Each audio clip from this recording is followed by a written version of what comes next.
지난주 제가 오바마 대통령, 미국 44대 대통령이죠. 그분의 글을 읽다가 몇 장의 사진을 봤는데 함께 소개하며 말씀을 시작합니다. 세 장의 사진을 준비했는데 첫 번째 사진은 미국 백악관에서 아마 참모 중에 아들이겠죠. 백악관을 놀러 왔는데 미국 오바마 대통령 머리 모양이 자기 머리와 같아서 물었다고 해요. 모양만 그런지 진짜 느낌도 그런지. 그러자 미국 오바마 대통령이 그러면 한번 만져봐라. 그리고 몸을 숙여서 아이에게 머리를 대준 장면입니다. 잘 보시면 오바마 대통령이 그 손은 바지 호주머니에 빼지 않고 있습니다. 뺄 필요까지는 없겠죠. 두 번째 사진은 또 백악관 안의 사진인데 청소 일을 하시는 분과 손으로 주먹 인사를 하는 사진입니다. 앞에 사진이 나이차 없이 오바마가 눈을 낮추었다면 이번에는 직분에 또 상관없이 그 눈높이를 손주먹을 서로 맞추어주는 장면이죠. 세 번째 마지막 사진을 보면 저 사진은 그 빈 라덴 테러리스트 수장이죠. 제거 작전의 실시간을 보고하는 상황입니다. 그런데 중앙 소파 의자에는 오바마 대통령이 앉아있지 않고요. 그쪽 국방부 관련 참모가 앉아서 상황을 보고하며 보고받는 장면입니다. 오바마 대통령은 찾기도 힘들 정도로 그 옆에 흔히 말하는 낚시 의자 같은데 앉아서 지금 보고를 같이 받고 있습니다. 아마 이런 마음이었겠지요. 국방부 관련 전문가는 당신이 지금 실시간 주도하고 보고받고 인도해 가십시오라는 바람의 자리입니다. 한 리더가 한 모습 속에 우리는 느낄 수 있습니다. 이게 얼마나 주변을 편안하게 하고 화기애애하게 만드는가. 세 장의 사진을 보면서 느낀 것은 굉장히 자연스럽다. 주변 사람들이 좀 편안하고 화목한 모습이다. 물론 마지막 세 번째 장면은 작전 진행 상황이라 경직되어 있지만 그 역시 같이 한 마음임을 알 수 있습니다. 한 리더의 태도가 한 공동체에 영향을 줄 수 있다. 분위기를 만들 수 있다. 오늘 함께 읽은 시편 133편 말씀도 한 리더 다윗 왕의 시입니다. 133편 위에 보면 다윗의 시, 곧 성전에 올라가는 노래라는 부제가 있죠. 물론 다윗이 직접 이 노래를 부르며 성전에 올라가지는 않았습니다. 다윗은 이 시편 133편을 자기 인생에서 성도에 연합하여 한몸됨의 기쁨을 누린 그 시점에 지은 시입니다. 그런데 그 한몸되어 연합한 모습의 표현이 얼마나 아름다운지 뒤에 절기를 지키러 성전에 올라가는 남자들이 그것을 가사 삼아 불렀던 내용이 이 시편 133편입니다. 성경학자들은 다윗의 인생에서 이러한 성도의 연합을 두 가지 장면으로 소개합니다. 첫 번째는 사울을 피해 광야의 여러 굴 속에 홀로 쫓겨다닐 때에 함께 모여들며 다윗을 위로하고 보호해준 사람들을 경험하고 지은 시라고 말합니다. 특히 아둘람 굴에는 각기 마음에 원한 산 사람들도 많이 모였었죠. 자기도 쫓기는 상황에서 자기를 위해 온 사람들을 다윗은 돌보며 한 공동체를 이루어갔는데 그때의 그 경험을 이 시로 표현했다라고 말하고요. 또 한 가지 장면은 이제 다윗이 왕이 되어 나라를 부국 강병 속에 이제 하나님의 법궤를 예루살렘 성으로 다시 들어올 때의 그 장면을 모사했다 말합니다. 3만 명의 군사와 제사장 찬양대를 대동하여 아비나답의 집에서 예루살렘 다윗 성으로 법궤를 모셔오지요.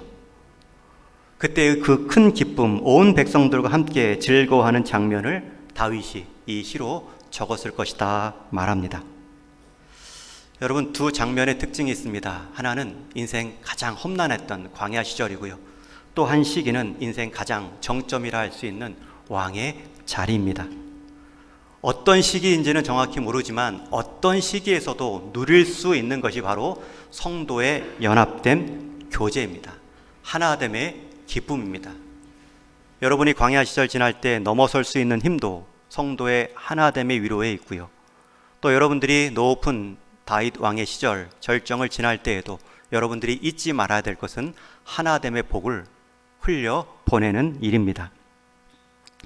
특별히 1절 말씀에 보면 형제가 연합하여 동거했다. 연합과 동거라는 표현이 나옵니다. 여기서 연합이라는 말은 회기라가 아닙니다. 회기라는 개성 없이 통일된 모습이죠. 그러나 연합이라는 말은 각자의 개성을 존중하며 조화로운 상태를 의미합니다. 우리나라 6.25 때 어려웠을 시절에 유엔 연합국 16개 나라가 군대를 모아 도왔죠. 공산 제국의 확장을 막아냈습니다. 여러분, 이때 연합국의 성격은 각 나라의 특징을 다 살려 하나의 목적, 공산 제국을 막는 일에 싸우는 모습입니다. 어떤 나라는 지상군이 강하고, 어떤 나라는 공중전에 강하고, 어떤 나라는 간호병을 보내고 물자 제공을 하고, 각 나라의 특징에 맞게 싸우는 모습이 바로 연합군인 것처럼, 형제가 연합했다라는 말도 각 형제의 각 개개인의 존중을 조화롭게 하나로 묶어낸 모습을 말하죠. 또 한 가지, 동거했다라는 표현은 그 연합의 상태를 계속 이어갔다라는 뜻입니다. 사실 조화롭게 만드는 것도 힘든데 그것을 유지하는 것은 더더욱 힘든 일입니다. 그 조화로움이 끝까지 이어지는 모습을 보며 오늘 표현에서는 감탄사가 나옵니다. 어찌 그리 선하고 아름다운고. 하나님께서도 우리와 천지를 지으실 때에 각자의 피조물을 조화롭게 창조하셨습니다. 획일적으로 똑같이 만드시지 않으셨습니다. 하나님은 다양한 종류, 다양한 모습으로 지으셔서 그 모든 것을 하나님의 뜻이라는 조화 속에 하나님의 영광을 반영시키셨습니다.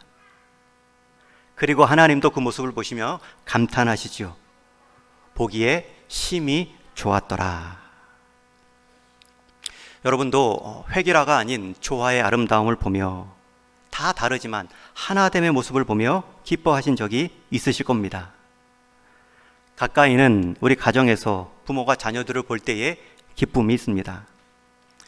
우리 부모님이 7순, 8순, 9순 때면 대개 자녀손들이 다 함께 모이죠. 부모님은 축하를 받으며 모여든 자녀와 자녀손들을 내려다봅니다. 그런데 시간이 지나면 주인공은 부모님인데, 생일 파티의 주인공은 부모님인데, 오히려 오랫동안 보지 못했던 형제 자매들, 자녀손들이 서로 만나지 못한 이야기들을 나누는 것처럼 회포를 풀고 또 서로 밀린 이야기를 하는 그 모습, 그때 부모님은 그 자리마저도 비켜서지요. 더 교제할 수 있도록. 여러분, 그렇다고 해서 부모님이 절대 서운해하지 않습니다. 각자 다른 자녀들, 각각 살아온 그 인생들이 부모님 이름 앞에서 하나로 모인 교제하는 모습을 보는 흐뭇함이 부모에게는 있습니다. 우리 사람은 태어나는 순간부터 이 관계 안에서 누리는 복이 있습니다.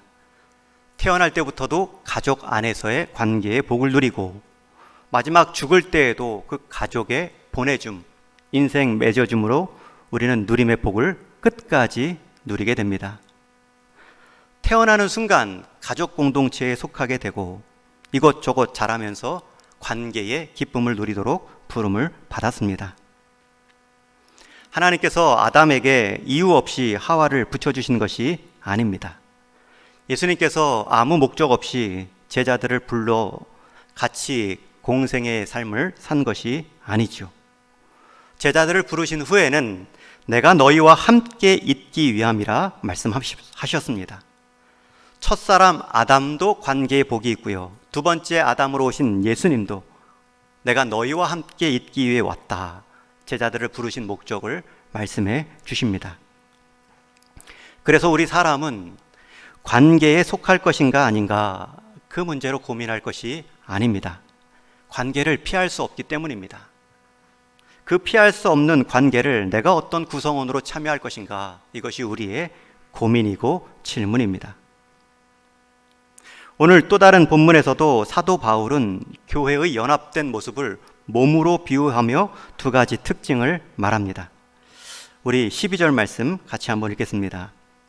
시작.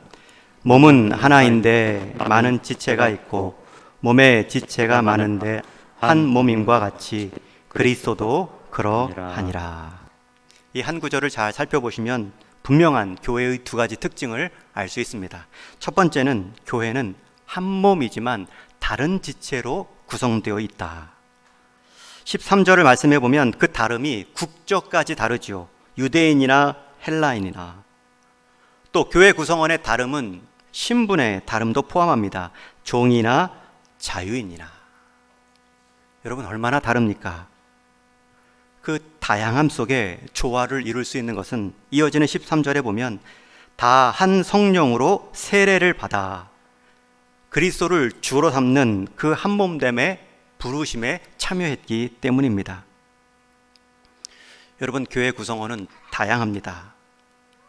그 다양하게 부르신 하나님의 뜻이 있습니다. 교회는 다양하다 이 사실을 잊기 때문에 너무나 쉽게 까먹기 때문에 우리는 다른 것 때문에 싸울 때가 많죠.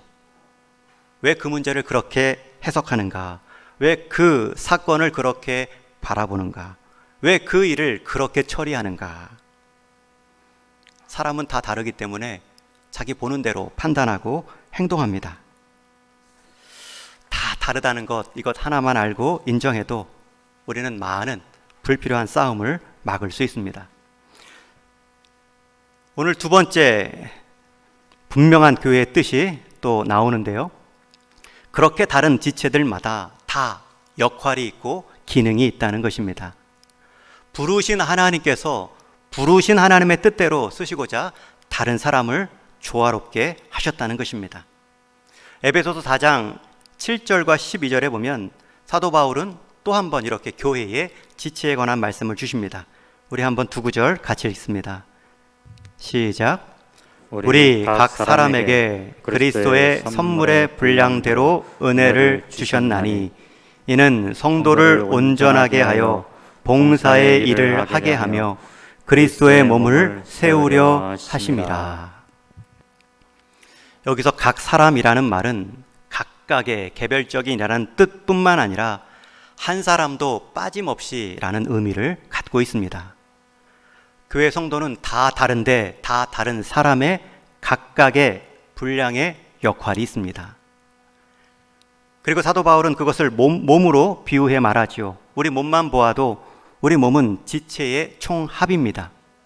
그리고 각 지체는 각각의 기능이 있습니다. 많은 지체로 한 몸이 이루어져 있다는 것은 그 모든 지체가 있어야 바른 한 몸이 될 수 있다는 뜻입니다. 심지어 똑같은 기능을 하는 것 같은 눈도 두 개지만 눈이 함께 봐야 각도가 맞고요. 귀도 둘이 있어야 양쪽의 소리를 들을 수 있습니다. 교회 내 달란트가 비슷해도 똑같은 기능은 없습니다. 서로 보완해주는 관계입니다. 똑같이 생긴 한 곳에 있는 치아도 앞니와 어금니, 심지어 송곳니의 역할이 다릅니다. 그렇기 때문에 다 다르게 부름받고 다 다르게 쓰임받는데 서로 비교하며 싸우는 것만큼 어리석고 우스운 일은 없습니다. 마치 야구선수와 축구선수가 서로 야구 자랑하듯 축구 자랑하는 모습과 같지요. 그렇기 때문에 우리는 교회 안에서 한 사람을 바라볼 때, 한 지체를 대할 때마다 저 사람이 무슨 역할을 할 수 있을까? 무슨 도움이 될까? 라고 말하는 것은 상대에게 대한 무례함뿐만 아니라 자신의 무지함을 드러내는 행동일 뿐입니다. 또 상대를 평가하고 폄하하는 것, 평가하는 것도 문제지만 스스로 자신을 향해서도 내가 있어봤자 나 같은 사람이 뭐 하겠어? 무슨 도움이 되겠어? 라는 생각도 틀린 생각입니다. 그것은 겸손이 아닙니다. 참된 겸손이란 나는 아무것도 아니야 라고 말하는 것이 아니라 오히려 나의 단점을 인정하며 정직하게 내려놓는 것, 그것이 겸손의 시작입니다. 그래서 그것을 인정했기 때문에 내가 부족하다 도망치는 것이 아니라 그거라도 쓰신다면 기쁨으로 드립니다. 그것이 겸손한 태도입니다. 교회 안에 많은 봉사의 모습이 있습니다. 주방에서, 교사로, 찬양대로, 재정부에서, 주차장에서, 새거접과 또 예배를 돕는 수많은 봉사의 손길들이 있습니다. 그 역할은 다 다릅니다. 그렇기 때문에 맡은 자리를 존중하는 것이 중요합니다. 손이 발더러 너 왜 손 역할을 하지 못하느냐? 발이 귀더러 또 너는 왜 걷지 못하느냐? 이런 질문만큼 무례하고 무지한 질문이 없지요. 그 역할이 다 하나로 모여져 아름다운 공동체를 이루어가는 것입니다. 그래서 여러분이 부름받은 그 봉사의 자리에서 꽃은 여러분입니다. 위임했습니다. 제가 주방 식단 준비할 때에 다음 주에 이 반찬 해주십시오 라고 말씀드리지 않습니다. 주방 봉사가 너무 아름답게 기쁘게 행하여지고 그 주방에서의 꽃은 주방 봉사 부원들이기 때문입니다. 위임한 것이지요. 강대상의 꽃을 이것으로 해주십시오 라고 말씀드리지 않습니다. 얼마나 또 미화부에서 한 주간 또 한 달간 생각하며 가장 적절한 모습으로 알뜰하게 해왔는지 모릅니다. 손은 발이 하는 것을 하지 못합니다. 발 역시 머리가 하는 것을 할 수가 없습니다. 그리고 각기 맡은 재능과 역할에 충실하면 몸은 건강해집니다.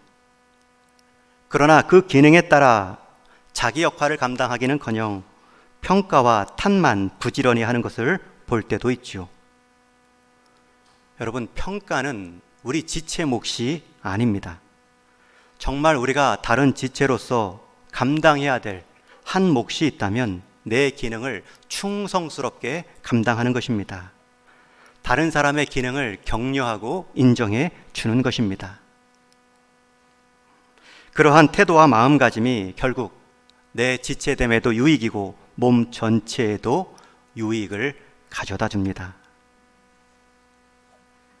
손과 발이 결코 더 나은가, 누가 더 귀한가 경쟁할 이유가 없습니다. 그 모든 것의 주인 되신 우리 주님께서 그것만큼 보시기에 안타까운 일은 없을 것입니다. 교회의 기능 중에는 겉으로 드러나는 손과 발의 역할도 있지만 심장과 폐같이 오히려 보이지 않는 곳에 기능도 있습니다.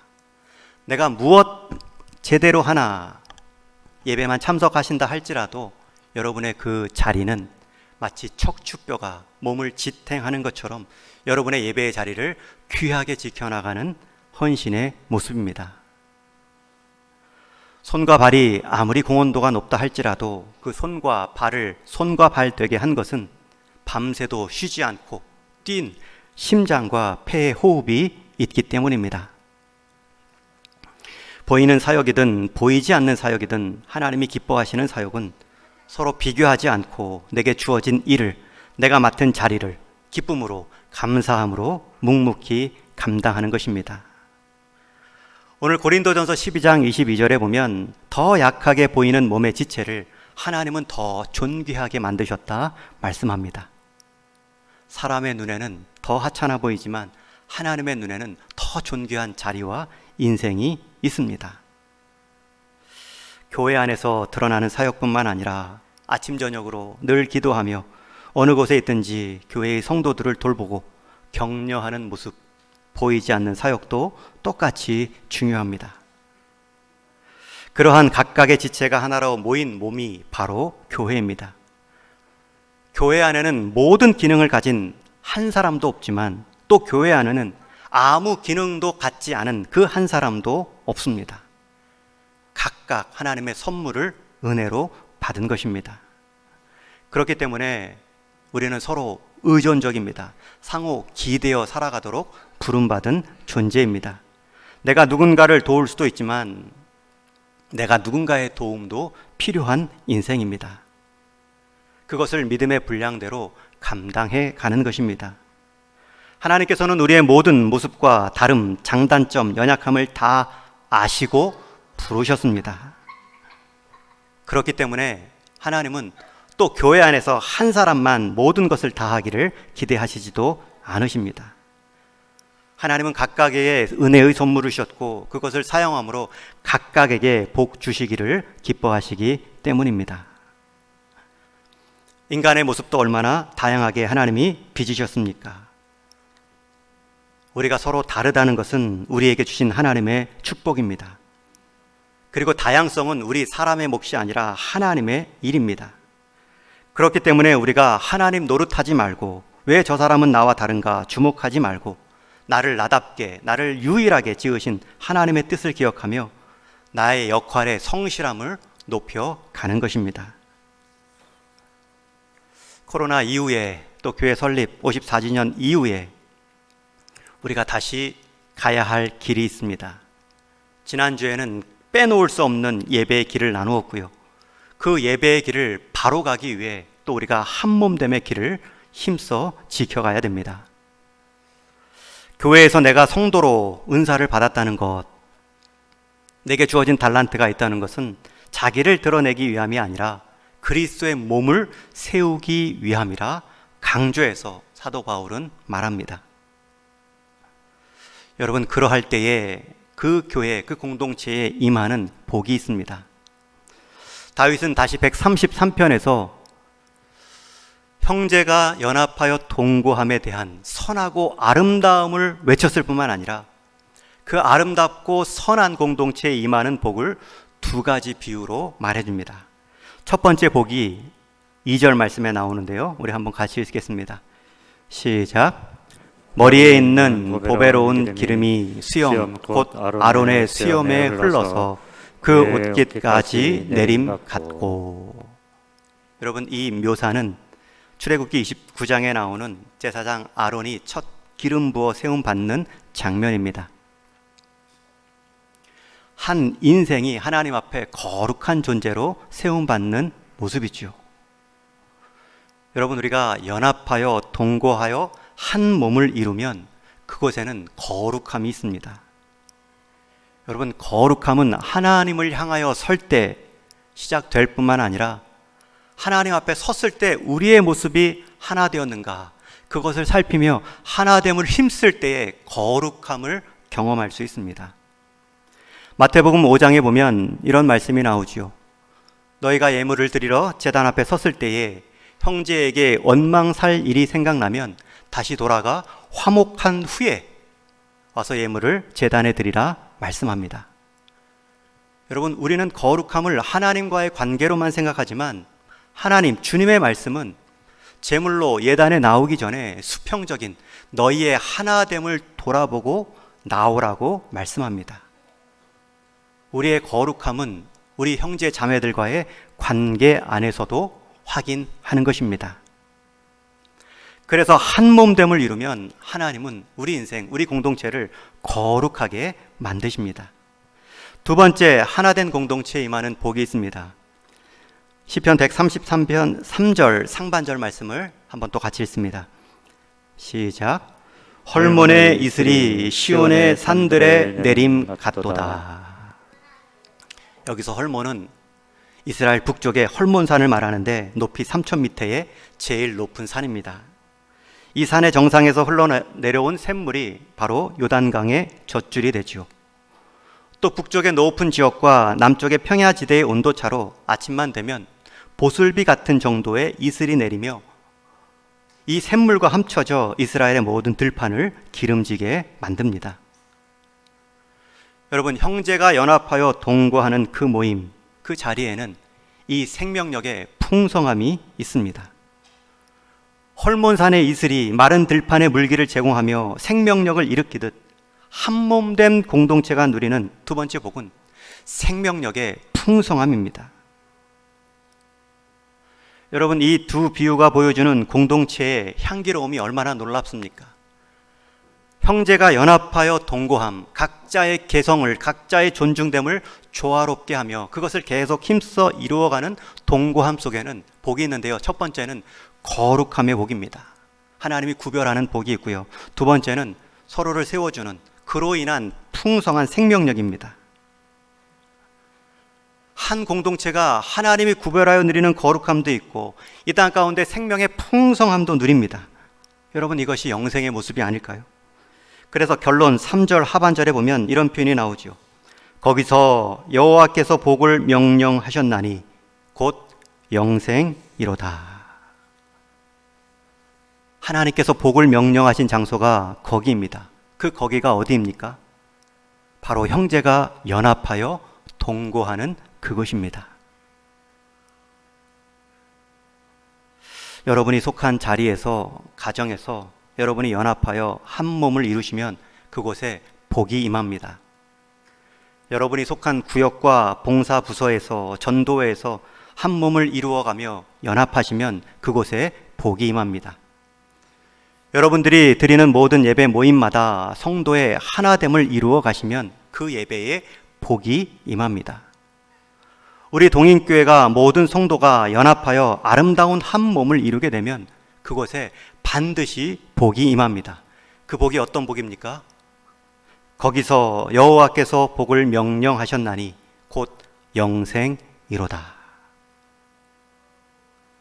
영원한 생명, 완전한 생명. 여러분, 그것을 천국 가서만 누리시는 것이 아닙니다. 오늘 우리가 거룩한 한 몸을 연합하여 이룰 때에 그 영생을 맛볼 수 있습니다. 여러분, 우리가 어떻게 연합하여 한 몸을 이룰 수 있습니까? 이제 다시 앞에 사진 이야기로 말씀을 맺습니다.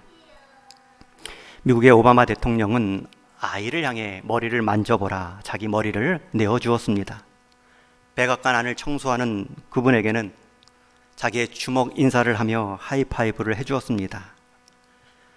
그리고 전쟁 작전 수행 중에는 국방 참모에게 자기 자리마저 내어 주었습니다. 자기 역할에 최선을 다하되 상대의 역할을 최선을 다할 수 있도록 자기 자리를 잠시 내려놓는 모습, 그 모습 속에 주님의 몸된 교회는 단단해져 갑니다. 그 모습 속에 백악관 오바마의 리더십은 견고해져 가는 것입니다. 여러분, 우리 교회는 오바마를 따라가는 것이 아닙니다. 우리 교회는 교회의 머리 대신 예수님을 따라가는 것입니다. 예수님은 오바마처럼 머리 한번 내주신 것이 아닙니다. 예수님은 자기 머리에 가시관을 쓰셨습니다. 예수님은 오바마처럼 손 한번 하이파이브 해준 것이 아니라 우리를 위해 자기 손에 못 박힘을 허락하셨습니다. 예수님은 자기 자리 소파를 양보한 오바마 정도가 아니라 우리가 서 있어야 할 죽음의 자리까지 내려오셔서 그 자리에 앉으셨습니다. 교회의 머리 대신 그분의 리더십이 그러하다면 교회의 지체로 부름받은 우리의 지체됨의 마음도 그러해야겠죠. 그는 근본 하나님의 본체시나 하나님과 동등됨을 취할 것으로 여기지 아니하시고 오히려 자기를 비워 종의 형체를 가지사 사람들과 같이 되셨고 사람의 모양으로 나타나사 자기를 낮추시고 죽기까지 복종하셨으니 곧 십자가에 죽으심이라. 그 리더십으로 교회를 세웠다면 그 지체로 부름받은 우리 역시 주님을 닮아가는 것입니다. 우리가 머리 대신 주님의 평가나 판단의 자리에 설 수 없습니다. 내게 주어진 자리와 역할 잘 감당함으로 함께 부름받은 몸의 지체를 섬겨가고 있는가? 여러분, 그것이 우리가 속한 자리를 영생의 자리로 만드는 모습입니다. 그 주님께서 우리를 인도해 가실 때 우리의 머리를 높여주시고 우리의 손을 잡아주시며 우리의 자리를 거룩함과 풍요함의 그 약속의 자리로 인도해 주실 것입니다. 우리 교회가 걸어가야 할 길은 한몸됨의 길입니다. 이것이 부흥이고 이것이 축복의 비결입니다. 여러분이 평생 끝까지 이루고 화목의 자리, 화목의 대사로 감당해야 될 역할입니다. 여러분의 영생의 모습 오늘부터 경험할 수 있습니다. 서로에게 따뜻한 관계를 누리고 새로운 기대를 가질 수 있다면 우리는 이미 영생의 삶을 시작한 것입니다. 그러한 교회의 모습으로 우리에게 주어진 자리와 직분, 지체됨을 머리 대신 주님 닮아감으로 이룰 수 있기를 주님의 이름으로 간절히 축원합니다. 그리스도를 통해 우리를 한 몸으로 불러주신 하나님 아버지, 이제는 우리 주님을 닮아감으로 더욱 한 몸됨을 힘써 이루어가는 동인의 모든 성도 되게 하여 주옵소서. 그리하여 그곳에 명령하신 영생을 경험하고 거룩함과 풍요함을 경험하는 우리 인생 자리 되게 하여 주옵소서. 예수님의 이름으로 기도하옵나이다. 아멘.